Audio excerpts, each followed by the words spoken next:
What's going on, everybody? It's your boy Shogi from Shook Earth Media, and today we are back with Better Call Saul. This is the mid-season finale of the final season. So it was a big episode, very surprising ending, very satisfying finale to this half of the season, and I'm really excited to break into it. So if you guys are interested in Better Call Saul coverage, definitely hit me with the sub and the like, and I would love to hear from you in the comment section down below. But let's just jump straight into the episode. There's so much to get into, and I was feeling the suspense this whole episode. It was really intense towards the end, so I hope you guys are feeling it as well, because I'm very excited about how this season is turning out. It's so good. So here we have a crazy teaser that throws us for a loop. It's LALO again, and LALO's back in Albuquerque. And I love how we don't need to explain, oh, he's got connections, he knows how to get fake passports, he knows how to get we don't need all the little minutia details. We're just dropped in, here he is. And he's living in the sewers, okay? Because he's keeping an eye on the secret facility at the laundromat that he now knows about. And he could do that through the sewers, and he's basically living there. And the teaser is him getting out. He has a car here too. And there's a store, or a convenience store, some kind of gas station. He can buy a shower. He goes in, he showers, and then he rests in the car. He sets an egg timer, so it must have been like 15 minutes, 30 minutes, an hour at most that he's sleeping in this car, and then he goes back in to the sewers. So it was really, I like peeling it back slowly, and it's a very suspenseful scene, even though, it's a simple idea, just giving us the information. I really like how they shot that scene. So it's a very long scene too. And then here we come. It's D-Day. We're here with Jimmy, and we have to get this plan. The plan was thrown for a loop when we found out the judge has a broken arm, and now things need to happen on a dime. So he's picking up everybody who was responsible for making the original photos, and now they need new photos, and we pick up with them where they are on their daily lives. And I really like it. This guy's practicing lines as a grocery store worker pushing carts around. It's really funny. At first I was like, this guy's insane. And then we pick up with the filmmaker guy. He's acting really pretentious. He's telling young students they can't use the nice cameras. They have to use the not so nice cameras that should be used to film porn. So I really like this scene. Really funny. Kim's here too. Everything needs to go just right. And it basically does. So this scene's a lot of fun. One note is that Kim takes her shoes off before she goes into the scene. Now, on the surface, it's because she doesn't want to get her shoes muddy in the grass or wet or whatever, or it's that she doesn't want to get like footprints in the shot or something, or she's trying to hide evidence that she was here when this shot was filmed. Because it's a long con. I have a new theory about Kim's long con that somebody posted in the comment section, and I think they might be right. But here we are developing the photos, and we've wrapped everything up, and I love how I'm feeling the intensity of how little time they have and everything to get everything right, even though they're really just looking at photographs, So I love how intense it feels. But right at the end here, Jimmy gets there just in the nick of time. And who is there to pick up the photos but Howard's private investigator? And we get that explained later, that Jimmy basically switched the number out in the company books of the private investigators, and he put his own guy in there. So that was a nice stealth twist. We get it, we see it now, and then we get it explained later. So I was pleasantly surprised by that. So they shoot the photos, everything's good to go. They got the photos to where they needed to go. Everything's good. And now we are here in the conference room with Howard, and he's preparing. And I like to see that there's a nice little detail. He pushes a chair aside that he later uses to bring their client in on a wheelchair, even though she doesn't need a wheelchair. So I like that he's thinking ahead, and we get to see him piecing things together. He's a planner too, so he's smart, and it's cool to see. And here we get a nice little shout out to Chuck, because there's a trick that Chuck used to do where you spin a soda can after it's been shaken and dropped, and apparently the centrifugal force will make it not explode. I don't know if that's true or not, but that's pretty cool. And I'm assuming it's true because they're usually right about things. They wouldn't just write that in for no reason. But I like the connection to Chuck and everything. It felt very organic. This last moment, and of course, spoiler alert, of course, at the end of the episode, we know this is Howard's sign-off episode. This is his last episode. So we have to give him this moment, and it just feels so right. So I just wanted to touch on the Chuck moment, even though a lot of people might skip past it. But here, the hallucinogenic thing, or not hallucinogenic thing, but the drug that they got from the vet to make the pupils dilate, they got it on the photos. And this guy swaps out the photos after he leaves the meeting. And the stage is set, and it goes off 100% perfectly. And this whole time, because I kind of like Howard. Howard's not a bad guy, and I don't think he's a bad guy.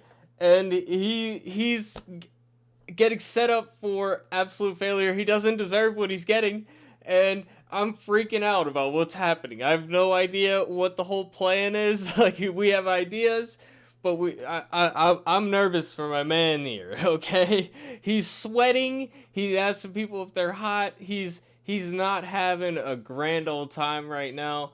And then, of course, Jimmy and Kim listening in on the phone call, and then the judge is recognized. It looks exactly like the guy in the photo, and Howard looks crazy because he thinks that it's Jimmy, and I really love how the scene plays out.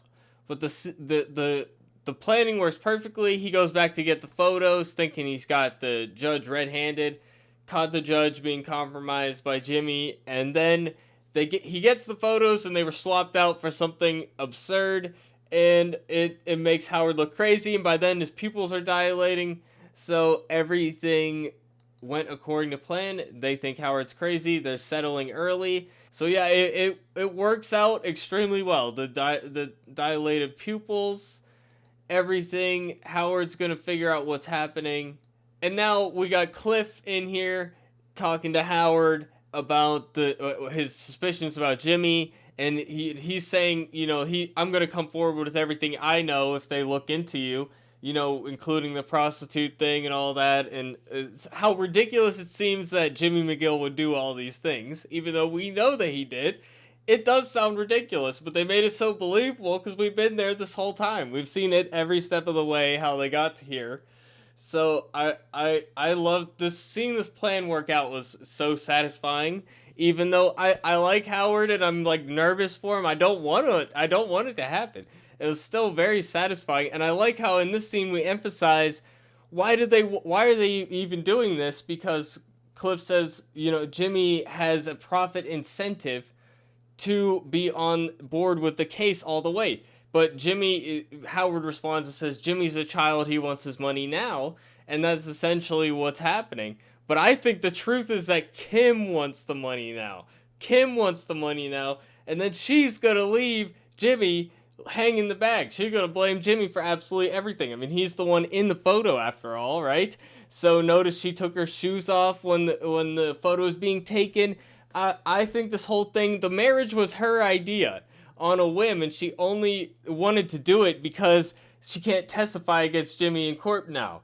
So I think it's a long con, and I just wanted to bring that up now. And then we're back with LALO, and he's right outside. He's got a camera. He's right outside the project, the secret lab, and he calls Hector and realizes that the line is being tapped by Gus's people. So he basically pretends that he didn't get any evidence and that Gus is going to get some kind of attack, and he sees the engines moving. He sees everybody in the facility freaking out because there's an imminent attack and they're on lockdown again.